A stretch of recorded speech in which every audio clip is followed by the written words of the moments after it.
Hello friends, a very good morning. मैं doctor अनुराग corona vaccine के chapter को continue करते हुए आज आपके सामने लेकर आया हूं एक ऐसी वैक्सीन जिसका सिंगल डोज ही इंडिकेटेड है। इसमें किसी भी तरीके की सेकेंड डोज, थर्ड डोज या बूस्टर डोज की ज़रूरत नहीं है।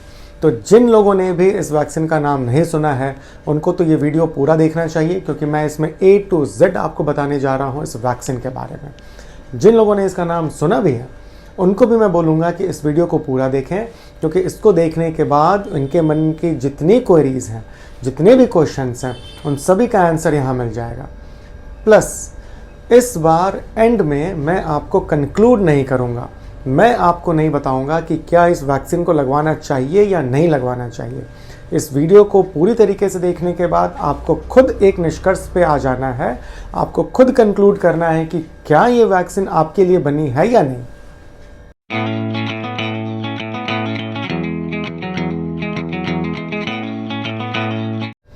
जॉनसन एंड जॉनसन की जेनसन वैक्सीन, यस, ये है जॉनसन एंड जॉनसन द्वारा प्रोड्यूस किया गया जेनसन वैक्सीन, जिसका सिंगल डोज ही सफिशिएंट होता है। तो आज मैं बात करने जा रहा हूँ क्या है ये वैक्सीन, क्या साइड इफ़ेक्ट्स होता है, किन को ये लगाया जा सकता है, किन को ये नहीं लगाया जा सकता है, क्या मैकेनिज्म होता है इसका। चलिए, तो सबसे पहले देखते हैं, ये एक वायरल वेक्टर वैक्सीन है। जैसा कि मैंने आपको अपने पुराने वीडियोस में भी बता रखा है कि वैक्सीन के 3 अप्रोच होते हैं, कंप्लीट, सब यूनिट या जेनोमिक अप्रोच। कंप्लीट अप्रोच में आप देखते हो फिर से 3 सब कैटेगरीज होता है। किल्ड वैक्सीन हो सकता है, लाइव अटेन्यूएटेड हो सकता है या वायरल वेक्टर हो सकता है। तो यहाँ पे हम लोग बात करते हैं वायरल वेक्टर वैक्सीन की। मैकेनिज्म क्या है इसका? मैकेनिज्म में अगर आप देखते हो तो ये एक वायरस वेक्टर को लिया जाता है, कंप्लीट वायरल बॉडी को लिया जाता है, जिसमें SARS-CoV-2 कोरोना वायरस के जीनोम को इनकॉर्पोरेट किया जाता है और इस बॉडी को आपके बॉडी के अंदर रिलीज किया जाता है, इंट्रामस्कुलरली डाला जाता है। ये आपके सेल्स में जाकर कुछ खास सिग्नल देता है, जिससे स्पाइक प्रोटीन का निर्माण होता है आपके सेल्स के अंदर। इस स्पाइक प्रोटीन्स के अगेंस्ट कुछ एंटीबॉडीज़ बनता है। ये एंटीबॉडीज़ फिर आपके SARS-CoV-2 से लड़ने में मदद करता है। तो कहने का मतलब ये हुआ कि ये वैक्सीन आपके बॉडी में गया, बॉडी में जाकर एंटीबॉडीज़ का प्रोटेक्शन हुआ और ये एंटीबॉडीज़ आपको कोविड-19 से बचा कर रखता है। लेकिन आपका क्वेश्चन ये रहेगा कि क्या यही तो कोविड-19 नहीं कर देगा? तो इसका आंसर है नहीं। ये कोविड-19 इसलिए नहीं करता है क्योंकि यहाँ पे जो सिग्नल्स दिया जाता है वो आपके डीएनए मटेरियल को कभी भी हैम्पर नहीं करता है, इसलिए ये आप में डिजीज़ प्रोड्यूस नहीं करेगा, ये केवल एंटीबॉडीज़ ही प्रोड्यूस करेगा। जहाँ तक रिस्पॉन्स का सवाल है, 2 हफ्ते के अंदर रिस्पॉन्स आपको मिल जाता है। कहने का मतलब जिस दिन आपने इंजेक्शन लगवाया है उसके 2 हफ्ते के बाद एंटीबॉडीज़ का प्रोडक्शन आपके बॉडी में शुरू हो जाता है एंड देन आप प्रोटेक्टेड कहलाते हो अगेंस्ट कोविड-19। जहाँ तक एफिकेसी की बातें हैं, रैंडमाइज्ड कंट्रोल ट्रायल्स में देखा गया है ये 63% एफिकेशियस है।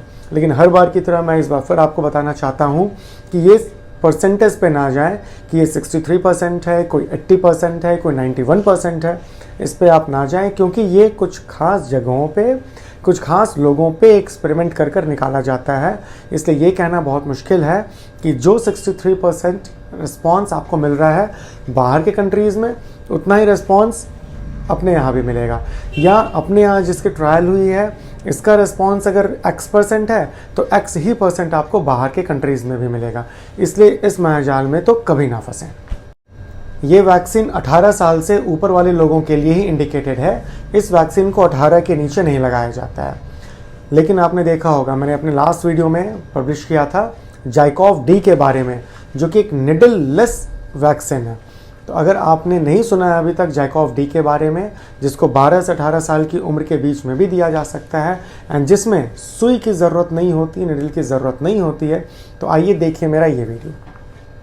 इस वैक्सीन का रूट इंट्रामस्कुलरली होता है एंड इसे जनरली डेल्टॉइड रीजन पे ही दी जाती है IM रूट के थ्रू।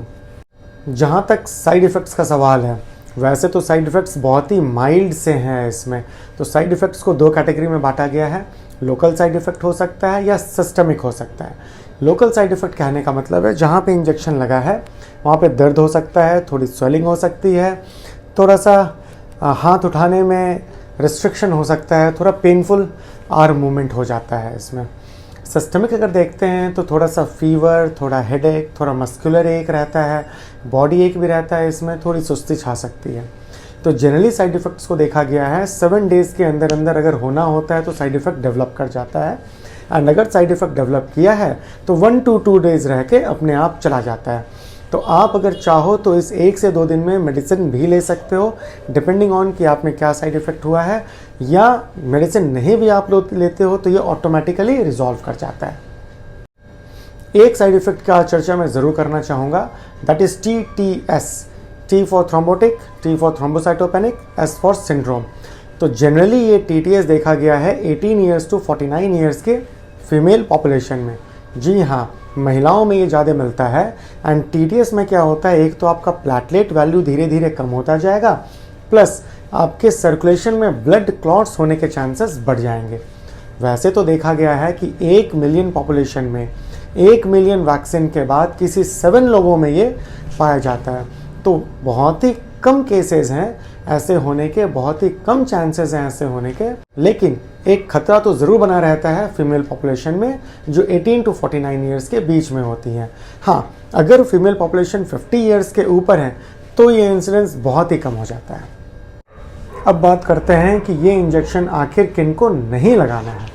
जहाँ तक लगाने का सवाल है, मैंने आपको पहले ही बोला था कि वीडियो एंड होते होते आप खुद समझ जाओगे कि क्या ये इंजेक्शन आपको लगाना है या नहीं लगाना है, क्या आप इस इंजेक्शन के लिए जाएं या ना जाएं। लेकिन किनको नहीं लगाना है उनका आंसर मैं दे देता हूँ। तो उन लोगों को ये इंजेक्शन नहीं लगेगा जिनको एलर्जिक प्रॉब्लम है, जिनको एलर्जिक मैनिफेस्टेशन होता है उन खास इंग्रेडिएंट से जिनसे ये इंजेक्शन बना है। तो आपको इंग्रेडिएंट्स मैं बता दे रहा हूँ किन किन चीज़ से बना है। अगर आपको इन चीज़ों से प्रॉब्लम है तो आप ये इंजेक्शन लगवाने नहीं जाएंगे। जहाँ तक एलर्जिक रिएक्शन का सवाल है, 2 कैटेगरीज में इसको बांट दिया जाता है, severe allergy and immediate allergy. Severe allergy उसे कहते हैं जिसमें एलर्जी होने के बाद आपको एड्रेनालिन इंजेक्शन की ज़रूरत पड़ती है, एंड इमीडिएट एलर्जी उसे कहते हैं जो 4 घंटे के अंदर मैनिफेस्ट कर जाता है। तो अगर आपको इन दोनों में कोई भी प्रॉब्लम है तो आप ये इंजेक्शन के लिए ना जाएं। तो ये कुछ बातें थी इस इंजेक्शन को लेकर। उम्मीद करता हूँ ये सेशन आप लोगों को बहुत ही पसंद आया होगा, एंड इससे रिलेटेड कोई भी क्वेरी है, कोई भी क्वेश्चन है या कुछ अदर क्वेश्चंस हैं तो आप हमें कमेंट बॉक्स में ज़रूर डालें। हर बार की तरह आपको आंसर दे दिया जाएगा। Thank you.